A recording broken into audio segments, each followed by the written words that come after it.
So good morning, my dear students. So our lessons for today is about the derivatives, okay? So what are the objectives? First, we're going to define the derivative functions of a given function. Second, we're going to apply algebraic functions in solving derivatives of a given functions. So first, we have the first formula. The derivative of any function or the derivative of a constant is equal to 0. Okay? So can you make a copy of our discussion dahil mamaya we're going to have our problem solving. Next, we have number 2. We have the power formula. If y is equal to x raised to n, okay, we're going to get the first derivative. If y is equal to x raised to n, y prime will be n x n minus 1. Okay? So, nasundan po natin. Okay? So, we have the addition and subtraction formula. So, we have two functions, no? The derivative of u plus v with respect to dx is equal to du all over dx plus dv all over dx. Okay? The next formula, the derivative of u minus v with respect to dx is equal to du all over dx minus dv all over dx. Ibig sabihin nun, we're going to get the first derivative of your u, and then we're going to get the first derivative of our v function. Okay? So, paki-copy muna before we're going to proceed to the next slide. Para we're going to apply that one after giving you all the formula in terms of algebraic functions. Okay? Sir, Yes? meron naman sa module yan, sir, di ba? Oo, meron sa module, no? Pero mamaya magsusolve po tayo. So, may apply po natin yon para kahit paano, aware kayo kung ano yung formula na gagamitin po natin. Okay? Next, you have the multiplication. You have the product rule. The derivative of u times v respect to dx equal to u dv all over dx plus v du all over dx. Okay? So if you're going to simplify that one, you're going to have the derivative of u times v is equal to u dv plus v du, or u dv all over dx plus v du all over dx. So that's now the formula in terms of multiplications of any functions. So any questions po? Okay lang? Okay lang? So next, we're going to proceed to last formula, which is division. Okay? The derivative of u over v with respect to dx is equal to v du all over dx minus u dv all over dx all over v squared. Or, if we're going to simplify that one, the derivative of u all over v is equal to v du all over dx minus u dv all over dx all over v squared. So, any questions pa? Any questions with regards to our formula? So, huwag niyo kakalimutan yung formula na ito, no? If y is equal to x raised to n, y prime will be nx n minus 1. Okay? So, next you have the addition and subtractions of any functions. Okay? So, the derivative of u plus v with respect to dx, if we're going to get the first derivative of these two functions, we're going to have du all over dx plus dv all over dx. Next, we have subtraction. U minus v is equal to du all over dx minus dv all over dx. Okay? So, this is your addition and subtraction formula. Okay? Next, we have multiplication. U times v is equal to u dv all over dx plus dd all over dx. Paki-copy na lang po yung mga formula na ito dahil gagamitin po natin yan mamaya. We're going to have problem solving. And the next, we have the last formula. We have now the division. U divided by v is equal to v d all over dx minus u dv all over dx all over v squared. So any questions sa lahat po ng formula po natin? We have already a copy before we are going to solve the functions. Okay na? So we have your example number 1, no?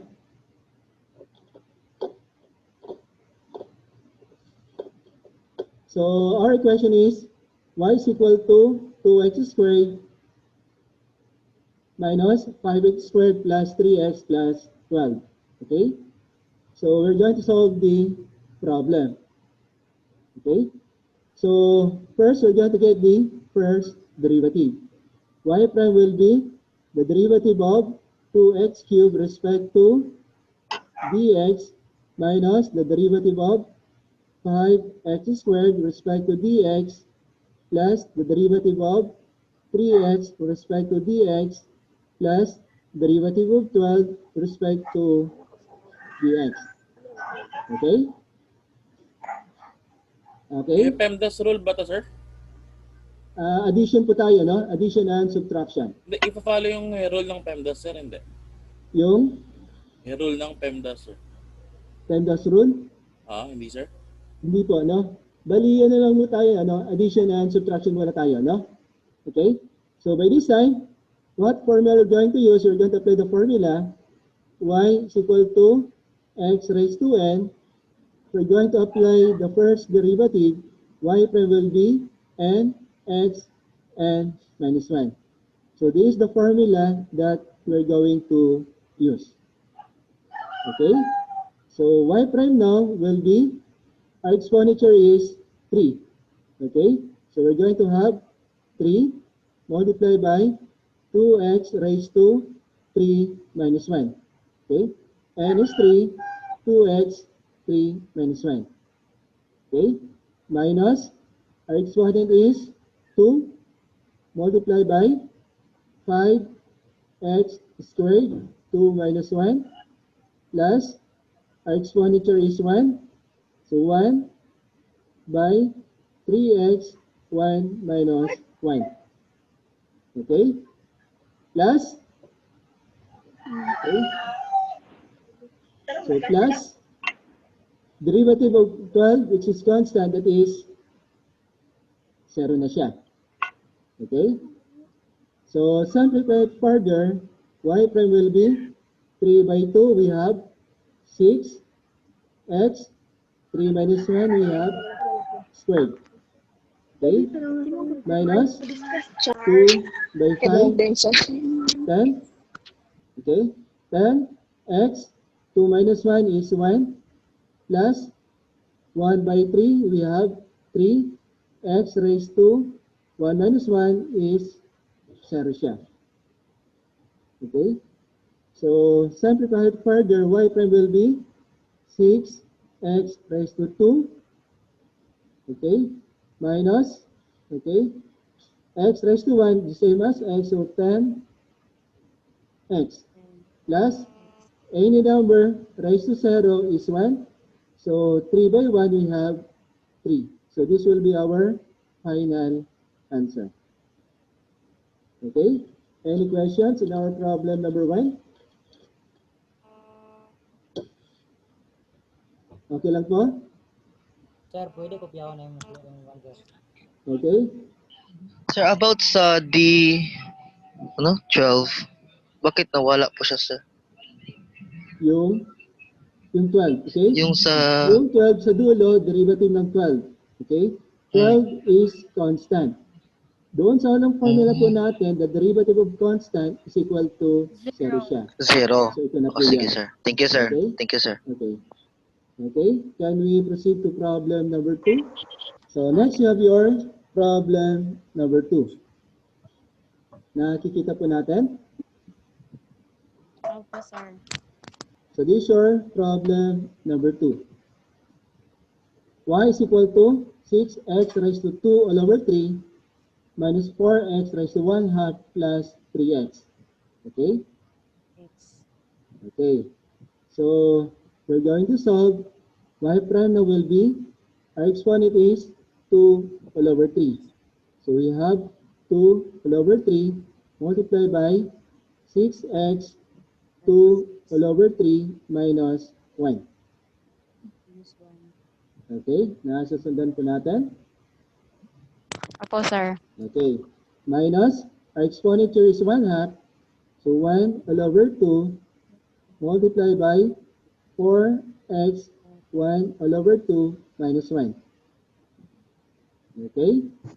Next, plus our exponential is 1, so we have 1 multiplied by 3x 1 minus 1. So next, we're going to simplify it further.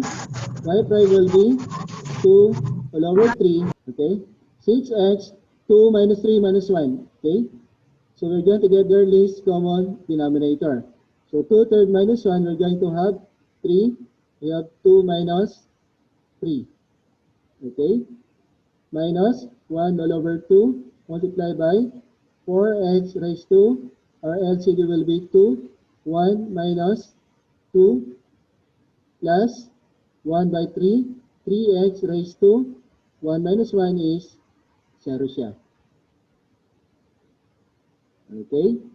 Next, we have 2 all over 3 multiplied by 6x raised to 2 minus 3 is negative 1 all over 3. Okay? Minus 1 all over 2, we have 4x, 1 minus 2 is negative 1 all over 2, plus 3, x raised to 0 is 1.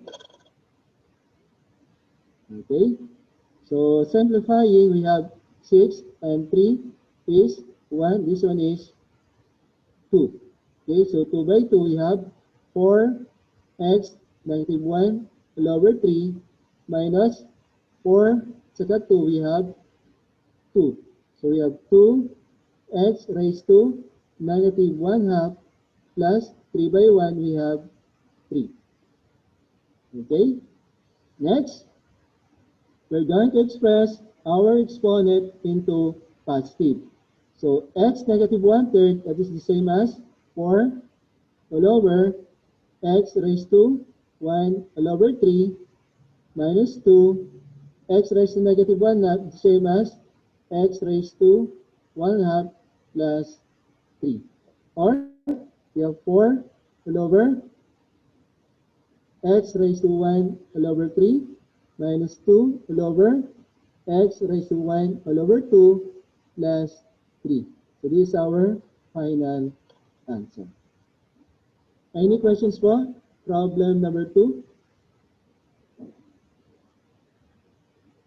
Okay lang? Can you raise your hand? You can raise your hand. Example number 3, y is equal to square root of x minus 1 all over square root of x. Okay?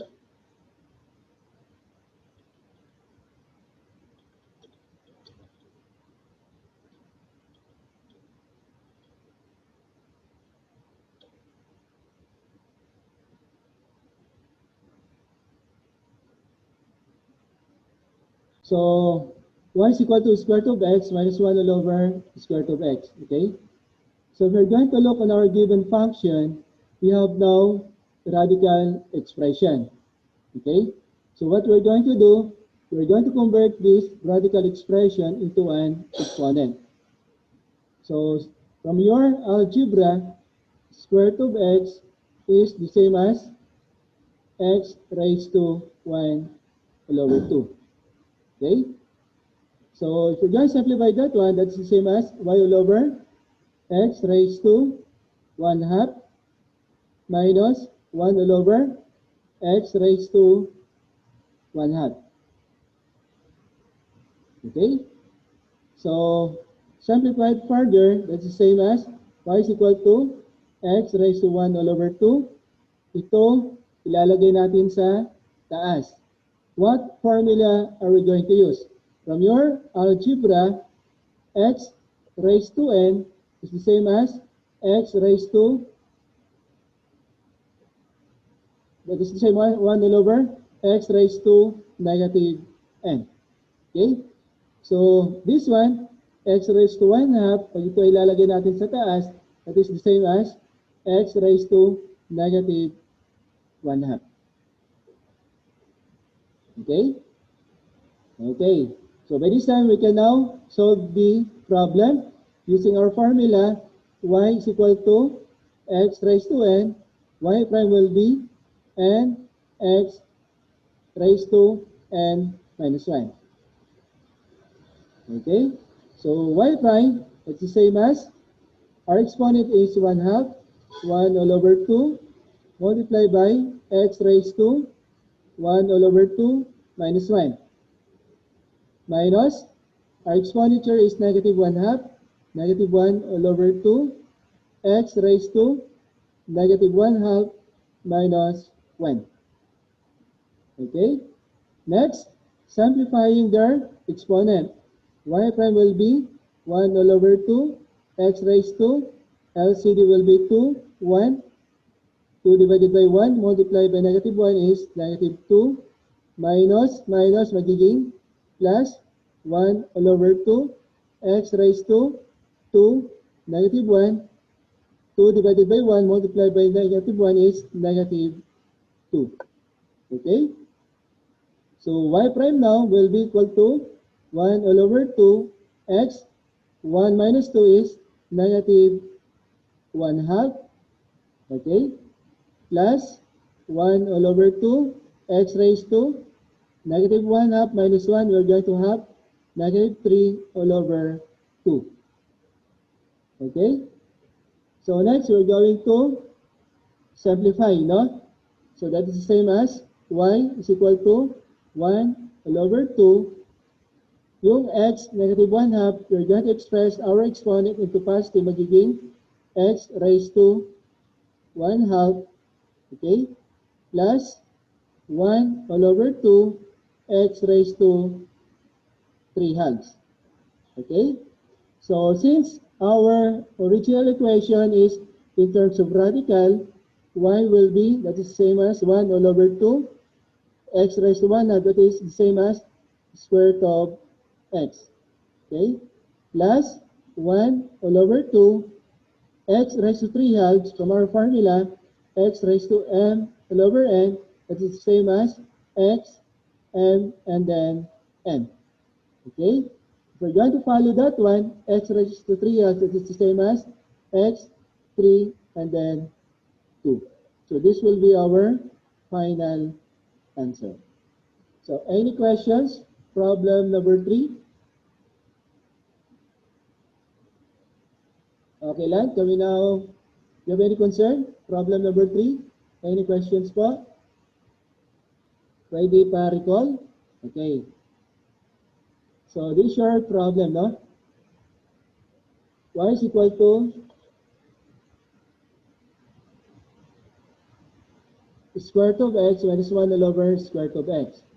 Okay? So we're going to express this one into an exponent. So that's the same as x raised to 1/2 minus 1 all over x raised to 1/2. Okay? Yung square root of x, ito po siya. Okay? Next, if we're going to simplify it further, x raised to 1/2 minus ito, ilagay natin sa taas. Okay? So yung exponent natin magiging negative siya. So by this time, we're going to simplify using our formula. If y is equal to x raised to n, y prime will be n x raised to n minus 1. Okay? So our n here is 1/2. So 1/2 x raised to 1/2 minus 1 minus.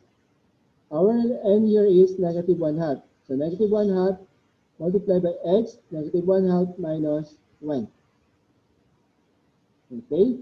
Next, we have 1 all over 2. We're going to get their LCD. So simplify po natin ito. Yun siya. So magiging, our LCD will be 2. 2 divided by 2 multiplied by 1 is 1. 2 divided by 1 multiplied by negative 1 is negative 2. Okay? The next, negative by negative, we have plus 1 all over 2x. Our LCD here is 2. 2 divided by 2 multiplied by negative 1 is 2 divided by 2 is negative 1 multiplied by negative 1 is negative 1. 2 divided by 1 multiplied by negative 1 is negative 2. Next, 1/2 x, 1 minus 2 is negative 1. Ito na siya. Plus 1 all over 2 x, negative 1, negative 2, negative 3/2. The next, so since our exponent is negative, we're going to express that into positive. So 1 all over 2 ito ilalagay natin sa baba, magiging positive na siya. X raised to 1/2. Plus 1 all over 2, yung x raised to negative 3/2 magiging x raised to 3/2 na siya. Okay? So since our original equation is in the form of radical expression, we're going to express this one into radical expression. So magiging x raised to 1/2 magiging square root of x. X raised to 3/2 magiging x, 3, and then 2. So any questions in our problem number 3?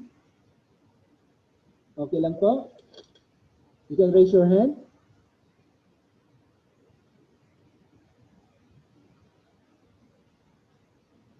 Wala na? Before, we are going to proceed to problem number 4. Next, you have your example number 4.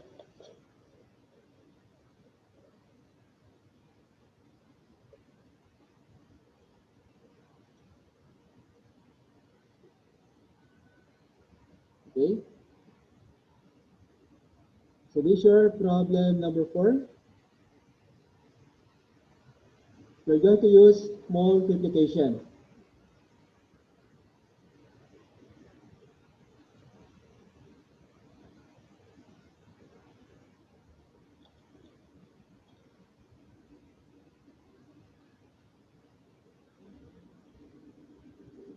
Okay na. You have y is equal to 1 plus x squared multiplied by 3 plus 2x.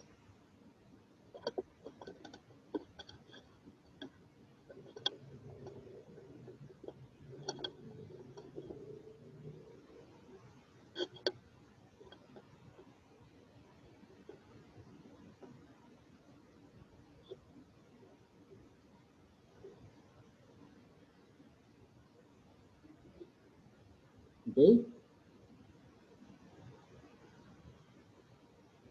So we're going to continue, no? Y is equal to y plus x squared multiplied by 3 plus 2x. Okay? So we're going to take this one as our u, and this is our v po.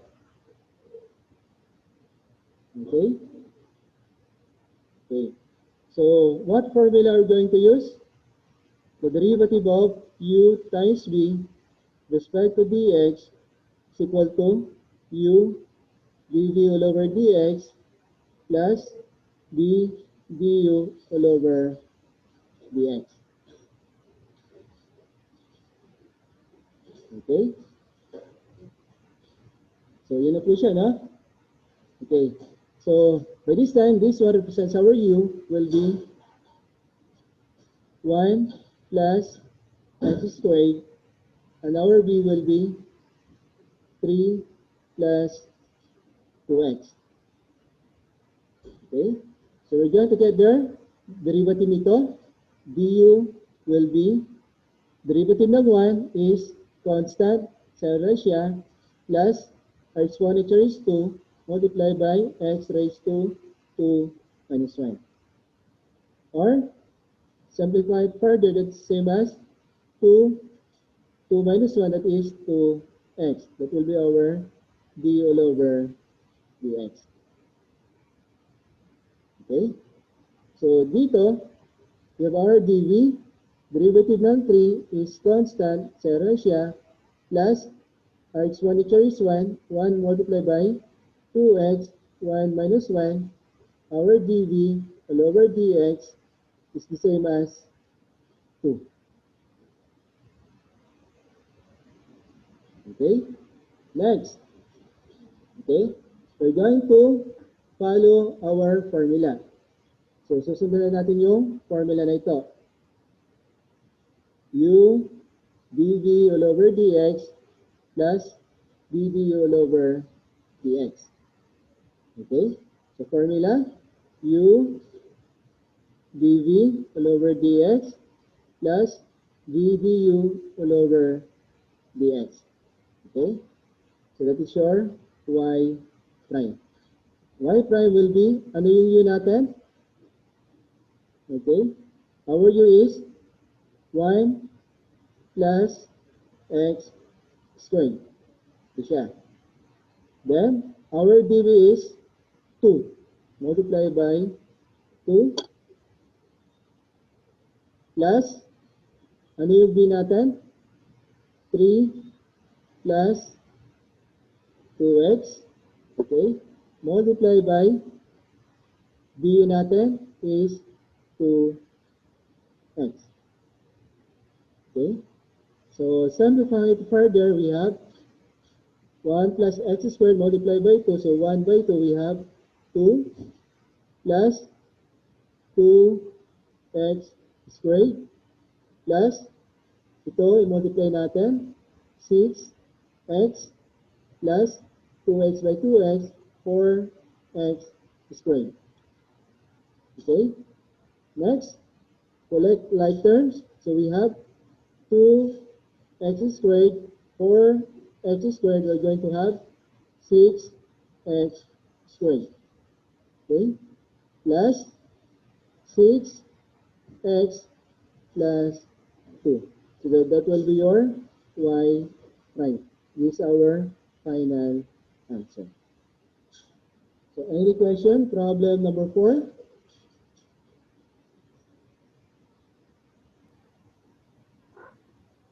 Paano nakuha yung du all over dx? This is our multiplication formula. Okay? So yung du all over dx, this is our multiplication formula. If we're going to multiply two functions, ito na. This is our formula, the derivative of u times v with respect to dx is equal to u dv all over dx plus b du all over dx. Okay? So, paano nakuha yung du all over dx? Our u is 1 plus x squared. Okay? Kukunin natin yung first derivative ng u, which is du. Derivative of 1, which is constant, is 0 plus our exponent here is 2, 2x raised to 2 minus 1. Okay? So, 0 na siya, 2x raised to 2 minus 1 is 1 pa rin siya. So, that will be our du all over dx. Okay? Any more concern?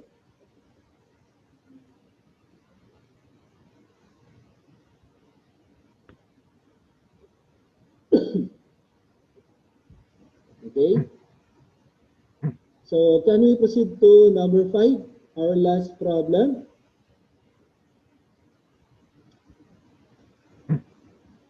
Okay. So, our last problem is division.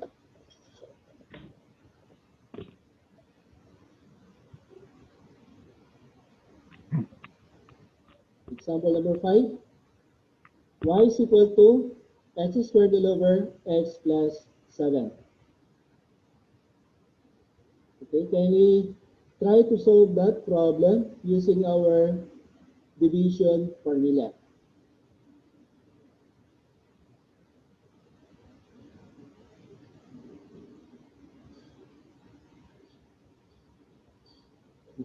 Okay, so this is our last problem. We're going to apply the formula in division of fractions. Okay, so from your formula, the derivative of u all over v with respect to dx is equal to, naisulat nyo ba yung formula kanina? We have d du all over dx minus u dv all over dx all over d squared.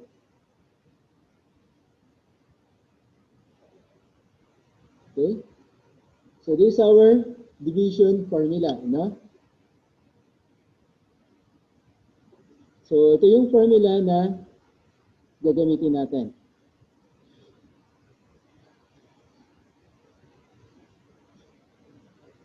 Okay. Sir, ano klase yung u sa taas ng dx at dv? Itong formula natin, no? The derivative of u divided by v with respect to dx is equal to v du all over dx minus u dv all over dx all over d squared. So ito yung formula po natin sa division. Pag nakita niyo po yung slides po natin kanina, doon sa formula number 4, division, the division of functions, ito yung formula po natin. Okay? So paano siya naging b squared? Yung b squared, yan yung formula po natin doon sa division. Okay? So, saan galing? Galing yan sa formula ng division of functions. Okay? So, yan po yung formula na susundan natin. Okay? So, balik po tayo dito sa problem po natin. Ito yung problem po natin. Y is equal to x squared all over x plus 7. If we're going to follow this formula, u all over v, ibig sabihin nun, this one represents your u, this one represents your v. Okay? Ito yung magiging u natin, ito yung magiging v natin. Okay. Simplifying it further, our u is x squared, our v is equal to x plus 7. So, yun na siya. Yung u is, ito yung isang function, no? U at saka v. Bali, meron tayong dalawang function, no? Halimbawa, 3 all over 4. Ito yung u natin, ito yung v po natin. Okay? So, we have now division of functions. We have two functions in terms of u and in terms of v po tayo. Okay? So, we can now continue. Yung u is equal to x squared, ito po yan. Okay? Yung v natin na x plus 7, ito po yan. Okay? So next, kukunin natin yung first derivative nito. du all over dx. Okay? We still have 10 minutes left. Okay? So tapusin na natin. So this one will be, derivative nito, we have 2x raised to 2 minus 1, so we're going to have 2x. This will be our d all over dx. Next, our dv all over dx. X, our exponential is 1, multiplied by x, 1 minus 1, plus derivative ng 7, which is constant, that is 0 siya. So, dv all over dx is equal to x raised to 1 minus 1, any number raised to 0 will be 1. Okay? So, sundan na natin yung formula. Our formula, u all over v is equal to v du all over dx minus u dv all over dx all over v squared. Okay?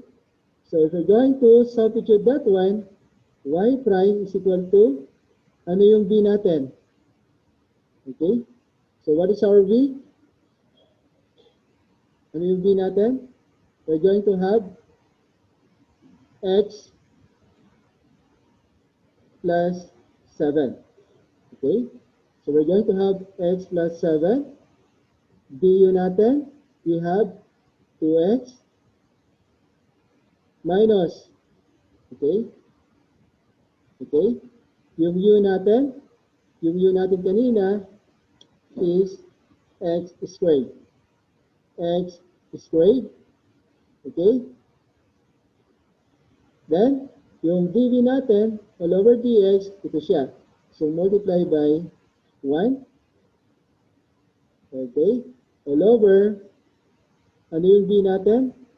Our v kanina is, ito yung v natin kanina, x plus 7, and then, squared siya.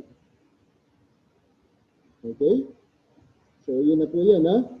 So, simplify it further, y will be, ito, multiply natin dito. Okay?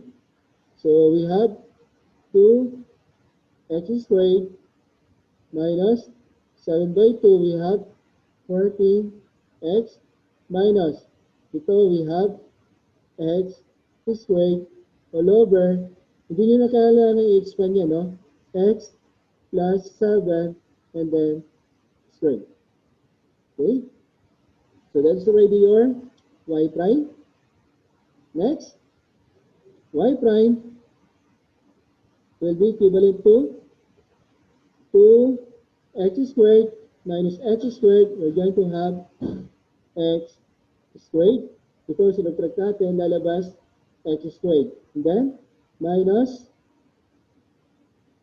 14x. Ito siya. Then, all over x plus 7 and then squared. So that will be your final answer. Okay? Sir, tama mo ba yung UDV all over DU? Ay, UDV all over DX. Okay? Ang formula po natin is, yung formula po natin. BDU all over DX minus UDV all over DX all over D squared. Okay? Yung sa denominator, hindi na siya simplify. Hindi na po dahil kasama siya doon sa formula natin. D squared po. So, hindi na natin pwedeng simplify ito dahil kasama siya sa formula. D squared. X plus 7 quantity and then squared po siya. Okay? So, sir, paki-explain yung final answer. Ito yung final answer natin, no? Ito yung U natin, X plus 7. Then, ito yung DU natin, 2X. Okay? Minus D du minus U. D natin is X squared. DB natin is 1. All over X plus 7 raised to 2. Okay? So, saan napunta yung 1? Yung 1 is X squared multiplied by 1 is X squared pa rin siya. Okay. So, X by 2X, 2X squared, 7 by 2X, 14X. Minus X squared. X squared by 1 is X squared pa rin siya. Then, ito, same pa rin siya, X plus 7 raised to 2, no? Okay. So, Y prime will be, simplify natin yung like terms, 2x squared minus x squared, we have x squared.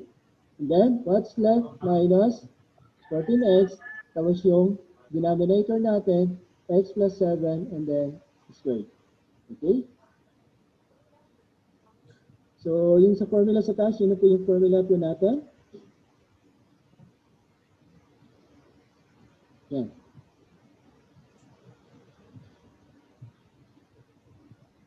Okay. We have still 2 minutes left. Any questions pa?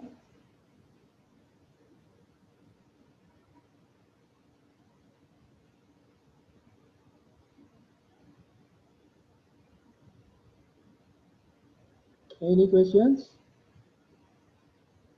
Wala na po, sir. So, kaya natin mag-solve ng ano? Ng derivatives na yan.